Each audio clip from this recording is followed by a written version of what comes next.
আমরা এখানে এসে বসলে হাতের গোনা, পায়ের গোনা, মুখের গোনা, চোখের গোনা, যাকে বলা হয় সাগিরা অর্থাৎ ছোট ছোট গোনাকে আল্লাহ এখানে বসার ওসিলায় এমনি মাফ করে দেয়। জোরে বলুন, জোরে হবে না? তাহলে এরকম একটা সুন্দর জায়গা, ভালো জায়গা, আজকে গ্রামবাসী ভাইদের সহযোগিতায়, মা বোনদের সহযোগিতায়, যুবকদের, মুরব্বী চাচাদের, ছোট ছোট বাচ্চাদের সহযোগিতায় আজকে আপনারা করেছেন।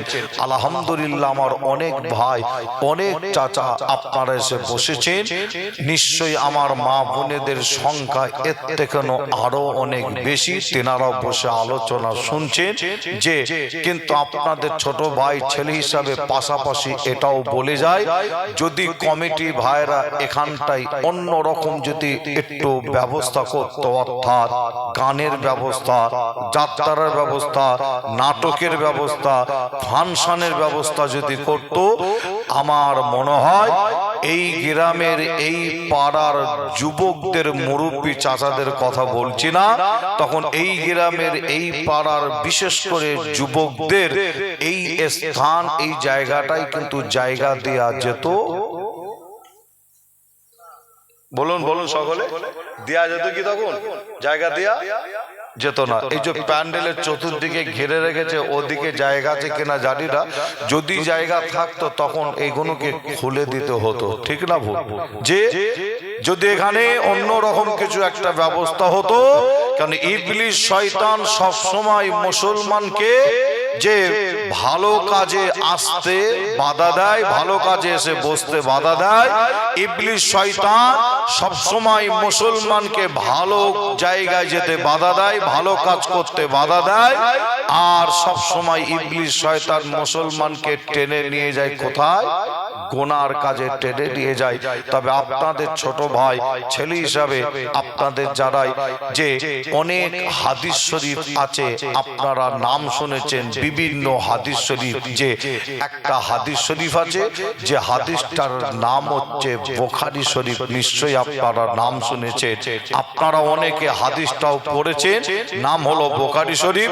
আর এই বুখারী শরীফ খুললে আপনারা দেখতে পাবেন, হাদিস শরীফের মধ্যে পাওয়া যায় যে একটা যুদ্ধের ময়দানের নাম পাওয়া যায়, হাদিস শরীফের মধ্যে একটা যে আপনার যুদ্ধের ময়দানের নাম একটা পাওয়া যায়, আর ওই যুদ্ধের ময়দানটার নাম হাদিস শরীফ সাক্ষী দিচ্ছে যে বদরের যুদ্ধ, বদরের লড়াই। আপনাদের কাছে যদি জানতে চাই মুসলমানের প্রথম যুদ্ধ অর্থাৎ ইসলামের প্রথম যুদ্ধ, যুদ্ধটার নাম কি আপনারা বলতে পারবেন? মুসলমানের প্রথম যুদ্ধের নাম হলো কি বলুন সকলে? বদরের যুদ্ধ, তাই তো নাকি? ইসলামের প্রথম যুদ্ধ, যে অনেক যুদ্ধ হয়েছিল, মনে রাখবেন, অনেক যুদ্ধ, ওহুদের যুদ্ধ, খন্দকের যুদ্ধ, তাবুকের যুদ্ধ, হুনাইনের যুদ্ধ। আচ্ছা, এই সমস্ত যুদ্ধগুলো হয়েছিল কেন বলুন? ইসলামকে জিন্দা করার জন্য, কোরআনকে জিন্দা করার জন্য, দ্বীনকে জিন্দা করার জন্য, শরিয়াতকে জিন্দা করার জন্য এই সমস্ত যুদ্ধগুলো হয়েছিল। আর যুদ্ধগুলো হয়েছিল কখন? আপনাদের বলে যাই, আমার আপনার নবী, সাহাবা, হুজুরগণদের নিয়ে, অর্থাৎ মুসলমানকে নিয়ে আল্লাহর রসুল আগে বেড়ে কোনো জায়গায় যুদ্ধ করতে গেছে? যে না, আগে বেড়ে কোনো জায়গায় যায়নি। যুদ্ধগুলো হলো কখন? যে যখন কাফেররা আমার নবীর ওপরে, সাহাবা হুজুরদের ওপরে জানলিয়া হামলা যখন করতে এসেছিল, ওই সময় সাহাবা হুজুররা নিজের জানকে বাঁচানোর জন্য সেই সময় তিনারাও যুদ্ধের ময়দানে নেবে ডিফেন্স করেছিলেন, অর্থাৎ মোকাবেলা করেছিলেন। এক কথায় হাত বেঁধে বসেছিলেন যে না, কেন ইসলাম শরিয়াত বলছে কি জানেন? আপনি আপনার নিজের জান বাঁচানোর জন্য যে কাজটা আপনি করবেন, এটা হচ্ছে একটা ফরজ কাজ। একবার জোরে বলুন সুবহানাল্লাহ। আর একটু জোরে হবে না? আপনাদের যদি আমি একটু ক্লিয়ার করে আরো বোঝানোর যদি চেষ্টা করি নিশ্চয়ই বুঝতে পারবেন। ধরেন এখানে আপনারা এসেছেন, আজকে বসে আলোচনা শুনছেন, যে এখানে বসে আছেন একজন ব্যক্তি ওই দিক থেকে আসছে, তার হাতে একটা অস্ত্র আছে, যে ওই ব্যক্তিটা অস্ত্র হাতে করে নিয়ে আসছে, আপনার উপরে জানলিয়া হামলা করার জন্য আসছে। আপনি দেখতে পাচ্ছেন ও আসছে আমাকে জানলিয়া হামলা করবে। বলেন আপনি এটা দেখার পরে আপনি করবেন কি? এখানে আপনি চুপ করে হাত বেঁধে বসে থাকবেন বলে মনে হয়? বলুন একটু উত্তর দেন। হাত বেঁধে চুপ করে বসে থাকবেন কি? বসে থাকবেন না। হয় আপনি এখান থেকে নিজের জান বাঁচানোর জন্য এখান থেকে পালাবেন, আর তা না হলে আপনি মোকাবেলা করার জন্য আপনি তৈরি হবে, তাই তো নাকি? ডিফেন্স, যে আপনাদের যারাই যত যুদ্ধ হয়েছিল একটা প্রমাণ কেউ দেখাতে পারবে না আমার নবী আগে বেড়ে সাহাবা হুজুরগণদের নিয়ে যুদ্ধ করতে গেছে, কোন জায়গায় হামলা করতে গেছে, একটাও প্রমাণ কেউ দেখাতে পারবে না। যুদ্ধগুলো হয়েছিল কখন? যখন নবীর ওপরে সাহাবা হুজুরদের ওপরে কাফেররা জানলিয়া হামলা করতে এসেছিল। ওই সময় সাহাবা হুজুররা নিজের জানকে বাঁচানোর জন্য, যে ইসলামকে জিন্দা করার জন্য, কোরআন দ্বীনকে জিন্দা করার জন্য তিনারাও মাঠে ময়দানে নেবে, তিনারাও ডিফেন্স অর্থাৎ মোকাবেলা করে ইসলামকে জিন্দা করেছিলেন। একবার জোরে বলুন। জোরে হবে না?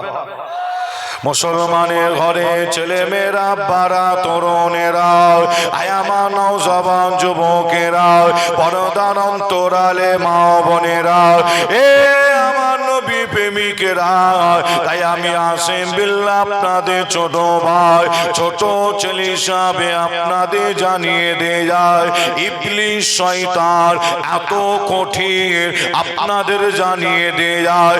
আজ এই জায়গায় যদি অন্য কোন রকম যদি ব্যবস্থা হতো, তখন ইবলিস শয়তান ঠেলে ঠেলে মুসলমানদের ওই সময় ওই গুনার কাজে পাঠাতো। এ নবী প্রেমিকেরা, তাই আপনাদের জানিয়ে দিয়ে যায় আপনাকে আমাকে ইবলিস শয়তানের ধোঁকা থেকে সাবধান হতে হয়। ইবলিস শয়তান মুসলমানকে বারে বারে ধোঁকা দেয়, গুনার কাজ করে, গুনার কাজ করায়। এ যুবকেরা, হাদিস শরীফ খুললে দেখতে পাবে ওই বদরের ময়দানে, বদরের জমিনে ইতিহাস সাক্ষী দেয় ইসলামকে জিন্দা করার জন্য, কোরআনকে জিন্দা করার জন্য, ওই বদরের জমিনে যুদ্ধ করার জন্য আমার আপনার নবীর সাথে মাত্র 313টা মুসলমান আল্লাহ নবীর সাথে গিয়ে দাঁড়িয়েছিল। এ নবী প্রেমিকেরা, আমার নবীর সাথে মাত্র 313টা মুসলমান যুদ্ধের ময়দানে দাঁড়িয়ে আছে। এ নবী প্রেমিকেরা, ওই যুদ্ধের ময়দানে আর একদিকে দেখতে পাওয়া যায় 1000 কাফের দাঁড়িয়ে আছে। 1000 কাফের মুসলমানের থেকে সংখ্যায় তারা ছিল বেশি। 1000 কাফের মুসলমানের থেকে বেশি হওয়ার পরও 1000 কাফের তাদের মাথার উপরে দেখতে পাওয়া যায় যুদ্ধ করার জন্য হেলমেট। 1000 কাফের মুসলমানের থেকে বেশি হওয়ার পরও তাদের শরীরে দেখতে পাওয়া যায় যুদ্ধ করার জন্য লোহার টেরে। 1000 কাফের তাদের কাছে দেখতে পাওয়া যায় প্রত্যেকের কাছে একটা একটা করে সওয়ারি দেখতে পাওয়া যায়, কেউ ঘোড়ার পিঠের ওপরে। এ নবী প্রেমিকেরা, এ যুবকেরা, 1000 কাফের মুসলমানের থেকে বেশি হওয়ার পরও 1000 কাফের হাতে দেখতে পাওয়া যায় যুদ্ধ করার জন্য সেই জামানার উন্নত মানের অস্ত্র দেখতে পাওয়া যায়। 313টা মুসলমান, তাদের মাথায় যুদ্ধ করার জন্য হেলমেট ছিল না। ওই যুদ্ধের ময়দানে 313টা মুসলমান, তাদের শরীরে লোহার ড্রেস ছিল না। 313টা মুসলমান, তাদের কাছে সওয়ারি ছিল না, তাদের হাতে উন্নত মানের অস্ত্র ছিল না। ওই 313টা মুসলমান, তাদের হাতে ছিল খাজুর গাছের ডাল। খাজুর গাছের ডাল, ওই খাজুর গাছের ডাল নিয়ে আমার নবীর সাথে যুদ্ধের ময়দানে দাঁড়িয়েছে ইসলামকে জিন্দা করার জন্য। এ নবী প্রেমিকেরা, বুখারী শরীফ সাক্ষী দেয় ওই যুদ্ধের ময়দানে 1000 কাফেরের সাথে যুদ্ধ শুরু করার আগে আমার আপনার নবীকে লক্ষ্য করে দেখা যায় আল্লাহ নবী ওই যুদ্ধের ময়দানে মরুভূমির ওপরে, বালুর ওপরে আল্লাহ দরবারে সিজদায় পড়ে গিয়েছিল। আমাদের নবী সিজদায় পড়ে গিয়ে আল্লাহ দরবারে চোখের পানি ফেলে ফেলে কাঁদে। এ যুবকেরা, বুখারী শরীফ সাক্ষী দেয় এত কান্না কাঁদে, ওই রকম কান্না আমার আপনার নবী খুব কম কেঁদেছিল। আল্লাহ নবীর চোখের পানি গড়াতে গড়াতে বদরের জমিনে বালুটা ভিজে গিয়ে আমার আপনার নবীর কপালে লেগে গিয়েছিল। এ যুবকেরা, আমার আপনার নবীকে দেখে আল্লাহকে বলেছিল, আল্লাহ আল্লাহ, আজ যদি 313টা মুসলমান শেষ হয়ে যায়, আল্লাহ আপনাকে আল্লাহ বলার মতো, আমাকে নবী বলার মতো পৃথিবীর জমিনে আর কাউকে খুঁজে পাওয়া যাবে না। ও রব্বুল আলামিন আল্লাহ, আপনি আমাদের উপরে হেফাজত করুন, সাহায্য করুন, মাদাত করুন। এ নবী প্রেমিকেরা, আমার আল্লাহ পাক ওই সময় আমাদের নবীর সিজদা চোখের পানিকে কবুল করে আল্লাহ বদরের জমিনে মুসলমানকে সাহায্য করার জন্য একটা নাই দুটো নাই 5000 ফেরেশতাকে আল্লাহ ওই যুদ্ধের ময়দানে নামিয়ে দিয়েছিলেন।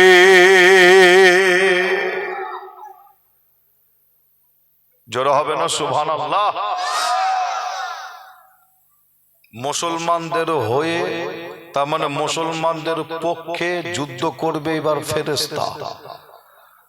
কোরআন শরীফের পরে যার স্থান নাম হলো বুখারী শরীফ, আর এই বুখারী শরীফ খুললে আপনারা পাবেন আমার আল্লাহ আমাদের নবীর সিজদা, নবীর চোখের পানিটাকে কবুল করে আল্লাহ আসমান থেকে একটা নাই দুটো নাই 5000 ফেরেশতাকে আল্লাহ ওই যুদ্ধের ময়দানে পাঠাচ্ছেন। ফেরেশতারা নামছে আসমান থেকে। আল্লাহু আকবার।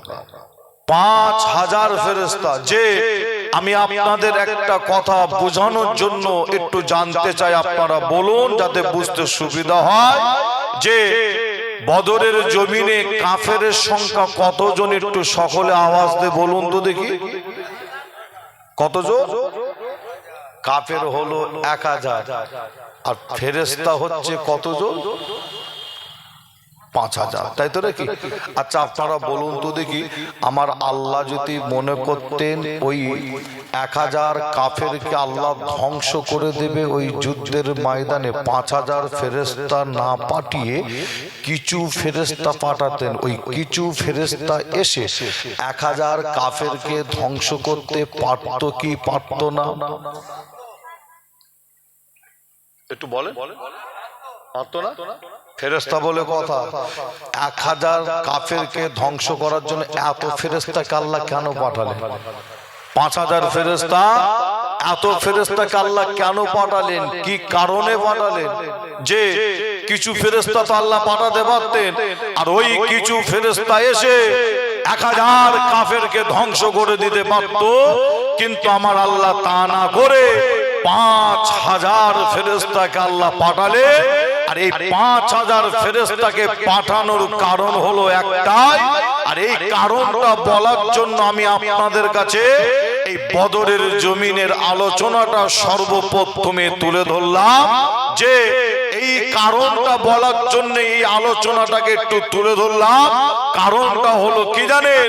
বুখারী শরীফের মধ্যে একটা নাম পাওয়া যাচ্ছে, নাম যে নামটা আপনারা প্রায় টাইমে প্রায় সময় আপনারা শুনে থাকেন। আমার আল্লাহ 5000 এত ফেরেশতাকে পাঠানোর কারণ বুখারী শরীফের মধ্যে একটা নাম, যে নামটা প্রায় টাইমে প্রায় সময় আপনারা শুনে থাকেন। নামটা শুনলে অবাক হবেন। নামটা হচ্ছে কি জানেন? নামটা হচ্ছে ইবলিস শয়তান। কি নাম পাওয়া যাচ্ছে? বলুন বলুন। ইবলিস শয়তান। দেখেন ইবলিস শয়তান কত কঠিন, যে ইবলিস শয়তান কত কঠিন। এই শীতের সময় ফজরের নামাজে যারা 5 ওয়াক্তের নামাজ যারা আদায় করেন, যিনারা আদায় করেন পড়েন 5 ওয়াক্ত, তিনাদের কথা বলছি। আর যারা মাঝে মধ্যে খেয়াল খুশি পড়েন সেটা আলাদার ব্যাপার, তবে পড়তে হবে। আমাদের প্রত্যেককে 5 ওয়াক্তের নামাজ পড়তে হবে।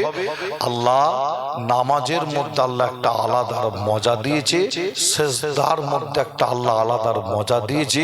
যারা সেজদা দেয় তারা জানে, যে যারা নামাজ পড়ে এই মজাটা তারা জানে। যারা পড়ে তারা বলতে পারবে, আর যেনারা পড়েন তিনাদের শুনে মনে হবে আসিম বিল্লাহ সিদ্দিকী ভাই কি ভুলভাল বকছে, এরকমও ভাবতে পারেন।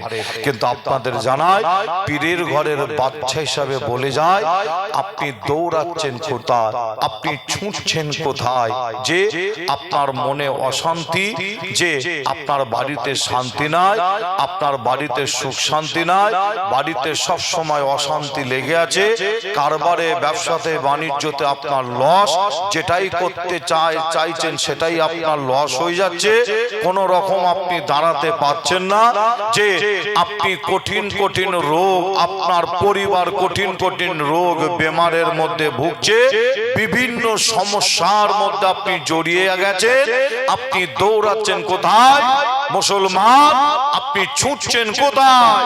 আপনার গ্রামে আপনার পাড়ায় একটা আল্লাহর ঘর মসজিদ আছে, আপনি কি ভুলে গেলেন?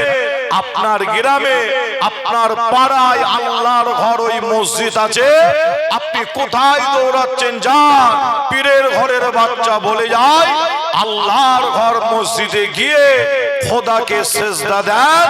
আমার আল্লাহ সেজদার মধ্যে এত মজা দিয়েছে, পীরের ঘরের বাচ্চা বলে যায় শুধু দুনিয়া নয়, এই সেজদা দেওয়ার ওসিলায় আল্লাহ আপনাকে আমাকে দুনিয়া এবং আখিরাতে কোনো জায়গায় আল্লাহ কমতি রাখবে না। জোরে বলুন। জোরে হবে না? এবার মাঝে মধ্যে আল্লাহর পরীক্ষাও হতে পারে। আপনি 5 ওয়াক্ত নামাজ পড়ছেন, নামাজি, আপনি নামাজি বান্দা, আপনার উপর আল্লাহর পরীক্ষা হতে পারে। কি হতে পারে না? পারে না? পারে না? যে আপনি বলবেন আমি নামাজ পড়ি, আমি মসজিদে যাই, আর আমার বাড়িতে রোগ বেমার সব সময় লেগেই আছে। যে মনে রাখবেন আল্লাহর পরীক্ষা। হযরতে নবী আইয়ুব আলাইহিস সালামকে আল্লাহ পরীক্ষা নিয়েছিল, কি জানেন না আপনারা? কি জানেন না? নবী আইয়ুব আলাইহিস সালামের গোটা শরীরে আল্লাহ কি দিয়েছিলেন? ঘা, আর সেই ঘায়ে পোকা, এত পোকা হয়ে গেল নবীর বডিটাকে পোকাতে খেয়ে ঝাঁঝরা করে দিচ্ছে। যে এত ঘা, ওই ঘায়ে এত পোকা, গ্রামের মানুষ নবীকে তাড়িয়ে দিচ্ছে গ্রাম থেকে, পাড়ার মানুষ তাড়িয়ে দিয়েছিল। যে আর নবী আইয়ুব আলাইহিস সালাম গিয়ে আশ্রয় নিয়েছিলেন কোথায়? একটা পাহাড়ের নিচেই একটা গুয়া, সেই গুয়ার ভেতরে গিয়ে নবী আইয়ুব আলাইহিস সালাম আশ্রয় নিলেন। যে নবী আইয়ুব আলাইহিস সালামের গোটা শরীরে ঘা আর পোকা খেতে লাগে, আর ওই পোকা খেতে খেতে খেতে খেতে নবী আইয়ুব আলাইহিস সালামের এই জবান অর্থাৎ মুখের কাছে যখন পোকাটা চলে এসেছে, ওই সময় নবী আইয়ুব আলাইহিস সালাম আল্লাহকে বলেছিলেন, আল্লাহ আল্লাহ আমি এই জবান দিয়ে আল্লাহ আপনার গুণগান গাই, আল্লাহ এই জবান দিয়ে আপনার তসবিহ পড়ি, আল্লাহ এই জবান দিয়ে আল্লাহ আপনাকে আমি আল্লাহ আল্লাহ বলে ডাকি। আল্লাহ আমার এই জবানটাকে যদি পোকাতে খেয়ে নেয়, আল্লাহ আপনার গুণগান গাইব কিভাবে, আপনার তসবিহ পড়ব কিভাবে, আপনার নামে জিকির করব কিভাবে। যে এখানে একটা জিনিস আপনাকে আমাকে প্রত্যেককে বুঝতে হয়, জানতে হয়, সেটা হলো কি, যে নবী আইয়ুব আলাইহিস সালামের গোটা শরীরে ঘা, সেই ঘায়ে পোকা, পাড়ার মানুষ তাড়িয়ে দিল, গ্রামের মানুষ তাড়িয়ে দিল, কিন্তু আইয়ুব নবী একবারও আল্লাহর দরবারে দোয়া চাইলে যে আল্লাহ আমার শরীরটাকে সুস্থ করে দেন, ভালো করে দেন। দোয়া চাইছেন কখন? যখন জবানের কাছে পোকা, তখন নবী আল্লাহকে বলছে আল্লাহ এই জবান দিয়ে আল্লাহ আপনাকে আল্লাহ আল্লাহ আল্লাহ বলে ডাকি। এই জবানটাকে যদি পোকাতে খেয়ে নেয়, কিভাবে আল্লাহ আপনাকে আল্লাহ আল্লাহ বলে ডাকবো? আল্লাহ আমার এই জবানটাকে আল্লাহ আপনি হেফাজত করুন, হেফাজত করুন।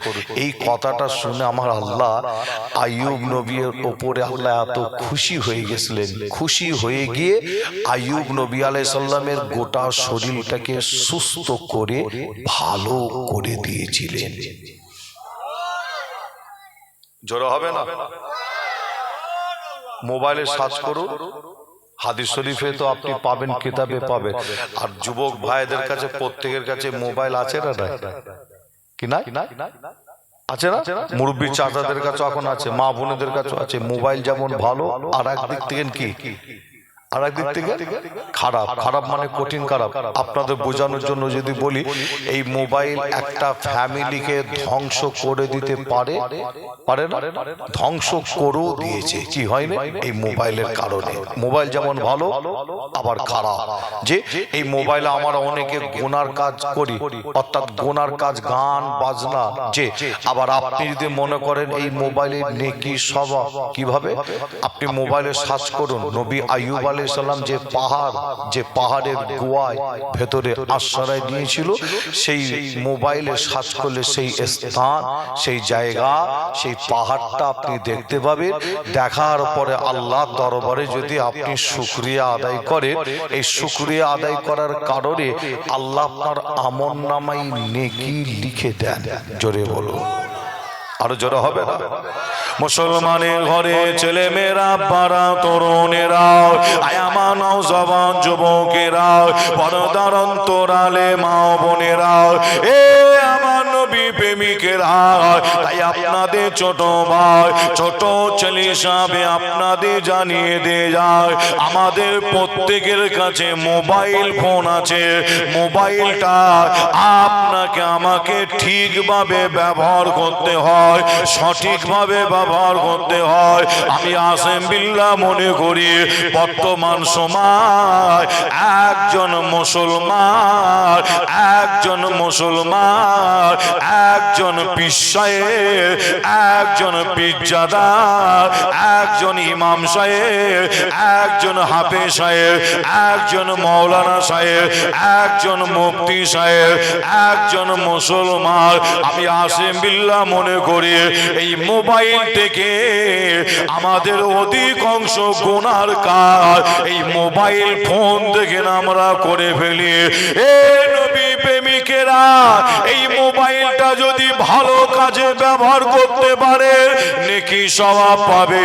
আপনি ভালো কাজে ব্যবহার করবেন কিভাবে আপনাদের জানিয়ে দিয়ে যায়। আমার আল্লাহ এই পৃথিবীর জমিনটাকে আল্লাহ কত সুন্দর করে আল্লাহ সাজিয়েছে। এ মুসলমানেরা, একবার পৃথিবীর জমিনটা চেয়ে দেখে আমার আল্লাহ এই পৃথিবীর জমিনে কিছু জায়গায় আল্লাহ পাহাড় দিলে, কিছু জায়গায় জঙ্গল দিলে, কিছু জায়গায় মরুভূমি দিলে, কিছু জায়গায় সমুদ্র দিলে। আমাদের আল্লাহ পাক এই পৃথিবীর জমিনটাকে কত সুন্দর করে সাজিয়ে দিল। এ নবী প্রেমিকেরা, মোবাইলটা খুলে আপনি দেখেন পৃথিবীর জমিনে এমন একটা পাহাড় আছে, যে পাহাড়টা আল্লাহ জান্নাতে প্রবেশ করবে, পুরো পাহাড়টা আল্লাহর জান্নাতে যাবে। এই পাহাড়টা আপনি মোবাইলে দেখো, পাহাড়টা মোবাইলে দেখে আল্লাহ দরবারে যদি শুকরিয়া আদায় করে, আমার আল্লাহ পাক এই শুকরিয়া আদায় করার কারণে আল্লাহ আপনার আমলনামায় নেকি লিখে দেবে। আরো জোরে বলুন সুবহানাল্লাহ। এ নবী প্রেমিকেরা, তাই আপনাদের জানিয়ে দিয়ে যায়, ওই পাহাড়টার নাম বলে দিয়ে যায়। পৃথিবী জমিনে অনেক পাহাড় আছে, একটা পাহাড় আল্লাহর জান্নাতে যাবে, পুরো পাহাড়টা জান্নাতে প্রবেশ করবে। ওই পাহাড়টার নাম মিশকাত শরীফের মধ্যে পাওয়া যায়, মিশকাত শরীফের মধ্যে পাওয়া যায়। পাহাড়টার নাম বলা হয় উহুদের পাহাড় বলা হয়, উহুদের ময়দান বলা হয়, উহুদের জমিন বলা হয়, উহুদের পাহাড় বলা হয়। একটা পাহাড় আছে মদিনা শরীফে, ওই পাহাড়টার নাম উহুদ পাহাড়। হাজী সাহেবরা নিজের চামড়ার চোখে দেখে আসে। আমি আসিম বিল্লাহ, একবার নাই দুবার নাই, আল্লাহ আমাকে বেশ কয়েকবার নিয়ে গেছিল। আমি আসিম বিল্লাহ নিজের চামড়ার চোখে দেখে এসেছি।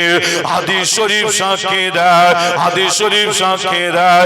আল্লাহ নবী জানায়, আমার আপনার নবী বলে, উহুদ পাহাড়টা আমি রাসূলুল্লাহ আমাকে ভালোবাসে, আর আমার আপনার নবী জানায়, আমি নবী উহুদ পাহাড়টাকে আমি রাসূলুল্লাহ ভালোবেসে থাকি।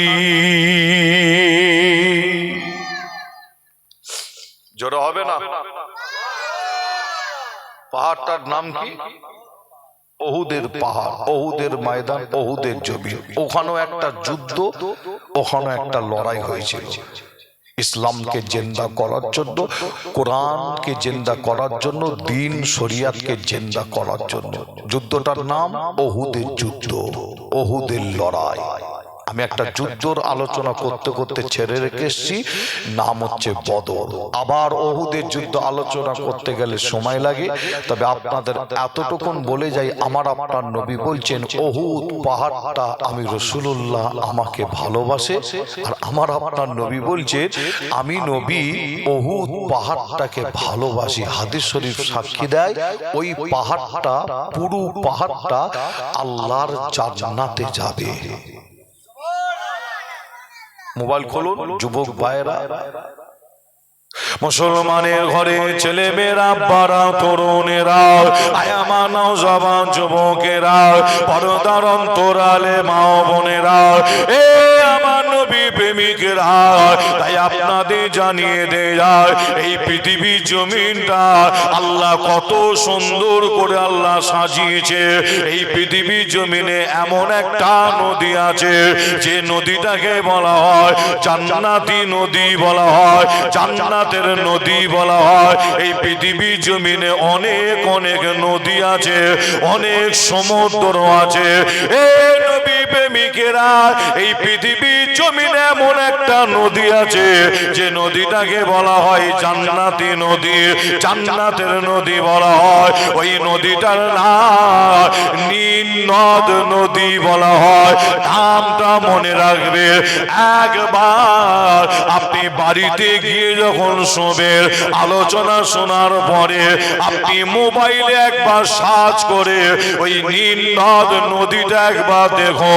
এই নীল নদ নদী দেখার পরে আল্লাহ দরবারে যদি আপনি একবার শুকরিয়া আদায় করেন, এই শুকরিয়া আদায় করার কারণে আমার আল্লাহ আপনার আমলনামায় নেকি লিখে দেয়। আরো জোরে বলুন সুবহানাল্লাহ। এ নবী প্রেমিকেরা, এই নীল নদ নদীটা কোথায় আপনাদের বলে দিয়ে যায়। মিশর বলে একটা দেশ আছে মিশরের জমিনে নীল নদ নদীটা আপনি পেয়ে যাবেন। এই যুবকেরা এই নীল নদ নদীর কথা যখন বলেছি আপনাদের এতটুকু জানিয়ে দিয়ে যায়, একজন নবী ছিল যিনার নাম হযরত নবী ইউসুফ আলাইহিস সালাম। নাম শুনেছে ইউসুফ নবী। ইউসুফ নবী হযরত নবী ইউসুফ আলাইহিস সালামকে শত ভাইরা জানে মারার জন্য ইউসুফ নবীকে একটা কুয়াতে ধাক্কা দিয়ে ফেলে দিয়েছিল, কুয়ার মধ্যে ফেলে দিয়েছিল। এই ঘটনা আপনারা কম বেশি শুনে থাকতে পারে, তবে আমি আলহামদুলিল্লাহ এতটুকু বলে দিয়ে যায়, আমার আল্লাহ পাক ইউসুফ নবীকে ওই কুয়া থেকে তুলে আল্লাহ মিশরের বাদশাহ করে দিয়েছিলেন। আরো জোরে বলুন সুবহানাল্লাহ। হে নবী প্রেমিকেরা, তবে আপনাদের জানিয়ে দিয়ে যায়, আমার আল্লাহ পাক হযরত নবী ইউসুফ আলাইহিস সালামকে মিশরের বাদশাহ করেছিল, কিন্তু ইউসুফ নবী ইন্তেকাল করেছিল। আল্লাহ তাকে সারা দিয়েছিল। ইউসুফ নবী ইন্তেকাল করেছিল ওই মিশরের জমিনে, মিশরের মাটিতে। ইউসুফ নবীর ইন্তেকালের পরে দেখতে পাওয়া যায় মিশরের মানুষের মধ্যে বিশাল একটা দ্বন্দ্ব, একটা ঝামেলা শুরু হয়ে গেল। এ নবী প্রেমিকেরা, ইতিহাস সাক্ষী দেয় সেই সময়, সেই টাইমে ইউসুফ নবীর তিনার জানাজার নামাজও হয়নি। হুজুরের লাশ মোবারক জমিনের উপরে। ইউসুফ নবীর ইন্তেকালের পরে মিশরের মানুষের মধ্যে দ্বন্দ্ব ঝামেলা দেখা দিল। কিসের দ্বন্দ্ব, কিসের ঝামেলা দেখা দিল? ইতিহাস সাক্ষী দেয়, কেউ বলে ইউসুফ নবীর কবর মোবারক এখানে হবে, আবার কেউ বলে না না ইউসুফ নবীর কবর মোবারক এখানে হবে, আবার বলে না না ইউসুফ নবীর কবর মোবারক আমার এলাকায় হবে, আবার কেউ বলে না আমার এলাকায় হবে। এরকম একটা পরিস্থিতি তৈরি হয়ে গেল। এই যুবকেরা ওই সময় মিশরের মানুষেরা তারা সকলে বসে আলোচনা করেছিল, তাহলে এক কাজ করা যায়, ইউসুফ নবীর কবর মোবারক হবে নীল নদ পানিতে।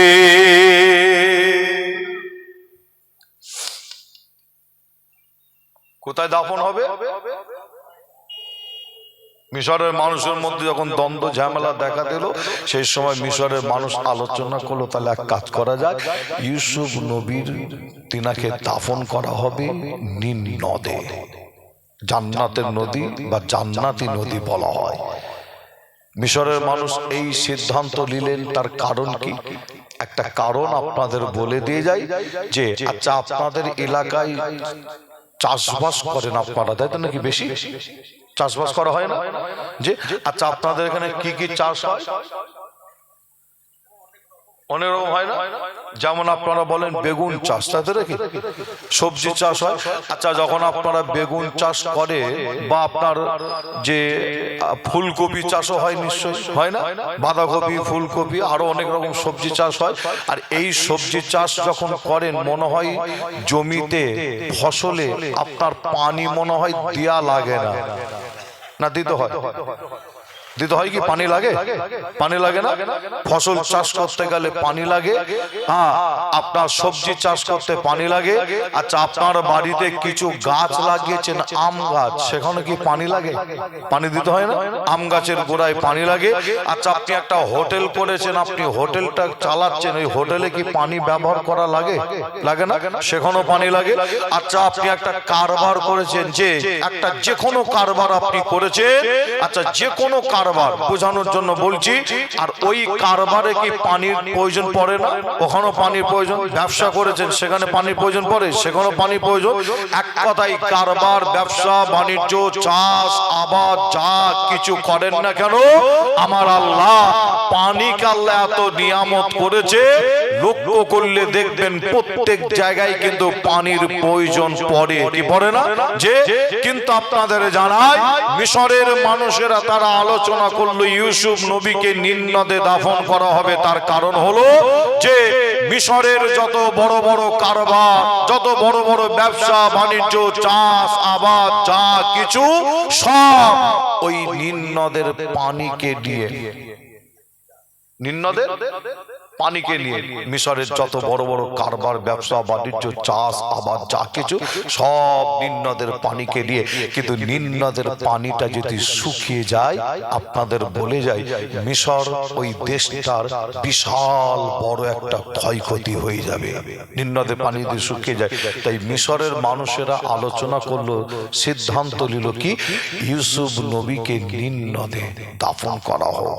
আর আমার আল্লাহ তারা বলল যে আমার আল্লাহ ইউসুফ নবীর ওসিলায় নীল নদের পানি কাল্লা আরো অনেক বরকতময় করে দেবে।